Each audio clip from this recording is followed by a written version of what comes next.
Iginiit ng tagapagsalita ng prosekusyon sa impeachment trial ni Vice President Sara Duterte ni si Attorney Antonio Odi Bukoy na hindi raw nilabag ang one-year bar rule sa impeachment proceedings laban kay Duterte. Yan ho ay expected move. Kung hindi mo kayang sagutin yung factual allegations, you resort to procedure. Hahanapan mo ng ibang, idadivert mo, ililihis mo yung usapin.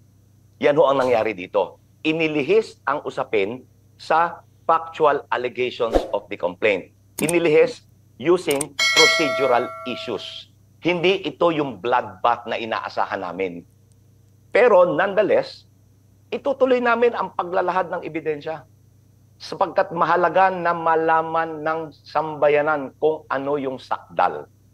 Aniya, ang tunay na simula ng impeachment ay nagaganap lamang kapag ang reklamo ay na-endorso sa House Committee on Justice, bagay na hindi nangyari sa unang tatlong reklamo laban kay Duterte. Dagdag niya, ang reklamo na umabot sa Senado ay may lagda ng higit sa ikatlong bahagi ng mga miyembro ng Kamara, kaya hindi na ito kailangan dumaan pa sa komite.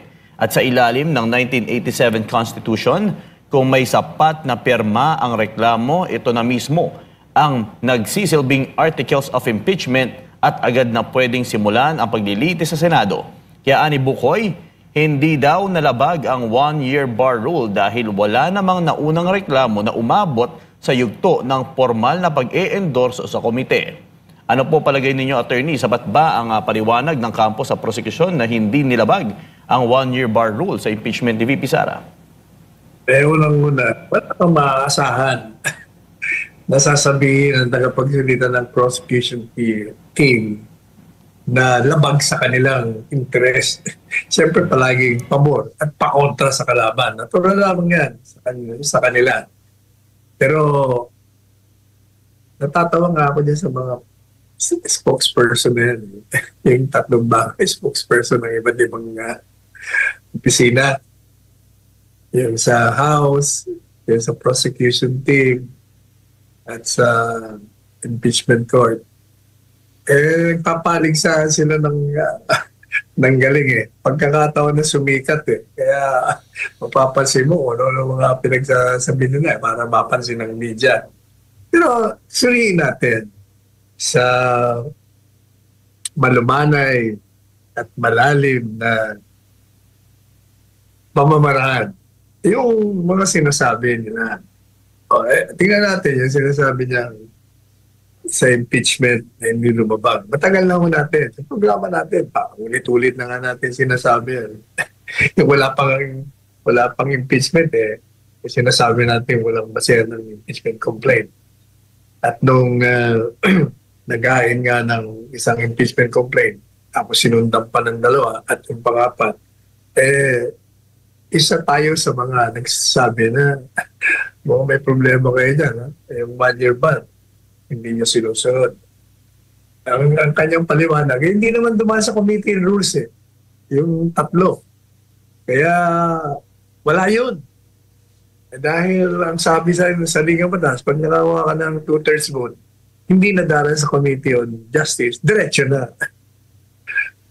Kaya nga nilagay sa Ligang Batas na pag merong complaint, ibigay mo agad sa, kung hindi tayo nagkakamali within 10, ibigay mo na dyan sa Committee on Justice nang mapag-aralan nila kung compliant sa forma at sa sustansya.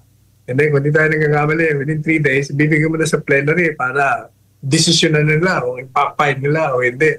Kaya hindi nga nila sinunod Kaya may problema talaga kayo dyan. O kaya nga hindi ba kinu-question sa Korte Suprema? At pati na nga yung impeachment court, duda sila na lumabag. Kaya pinabalik nila. Pinabalik nila. Yan ang nangyari dyan. Kaya may problema talaga ngayon. Na yan ay paglabag sa 1-year ban. Pero alam po ninyo, yung mga gustong magpa-impeach Actually, na-impeach na. Yung gusto mong pa-convict. Inday Sara. Kung hindi matuloy yung impeachment, o hindi mag-file uli kayo sa susunod na taon, kailangan susundin niyo ang proseso. Hindi po pwede yung tapos kakantsaw-kantsaw kayo na akala ko ba ready ka? Ready kang pagtanggol at sabi mo pa you prefer blood bath. Sabi niya nga blood bath sa akin, madugo.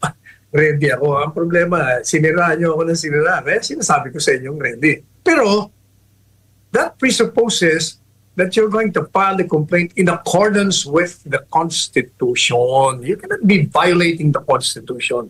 At hindi niyo ako pwedeng kaladkarin dyan ng illegal ang prosesong ginagawa niyo. Kaya kini-question ko yan. Pero ako ready. Sundin niyo sa ligang batas at haharapin po kayo. O yan.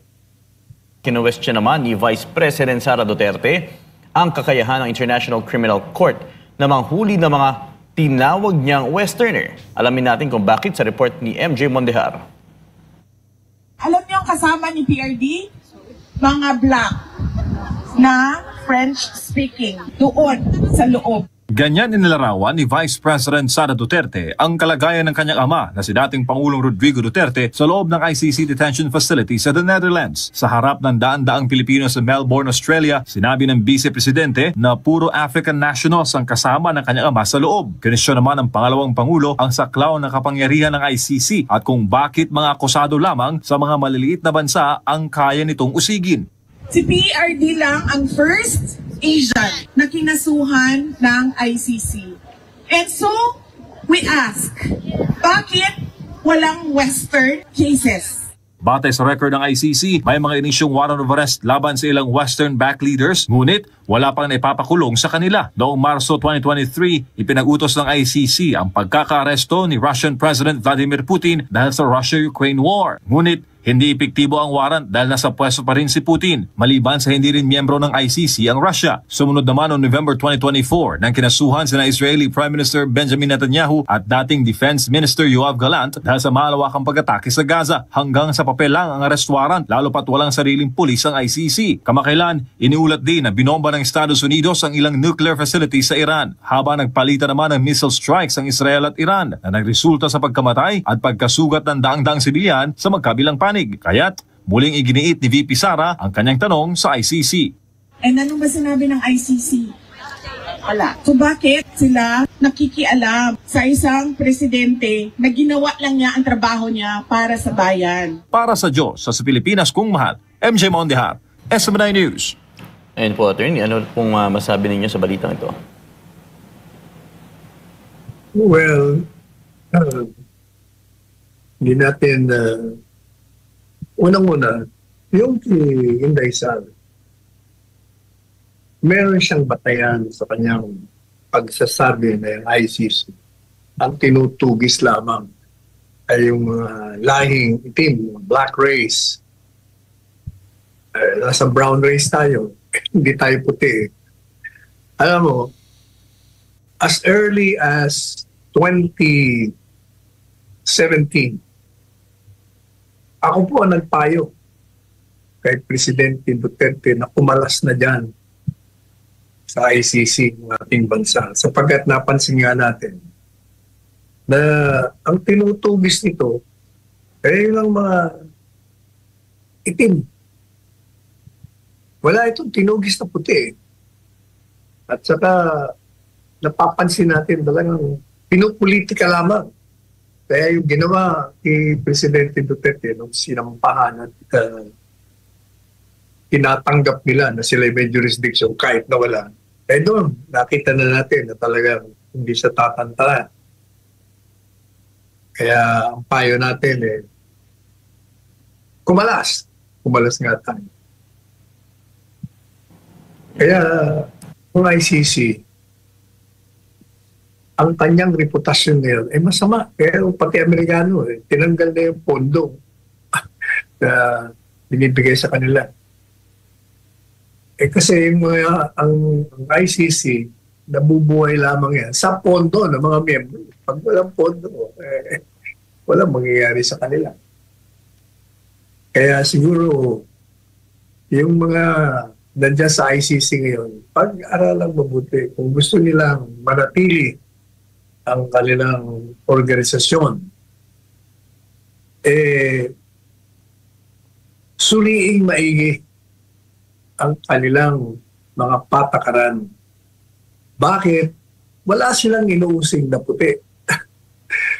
At nag-i-issue ng warrant doon sa 3 puti. Hindi naman napapatupad. Kumbaga, parang pakitang tao lamang. Parang to justify na si Presidente Duterte dinisyon nila ng warrant to arrest. Yan ang katotohanan. Correct. Maraming salamat, Atty. Sal. Samantala, iginiit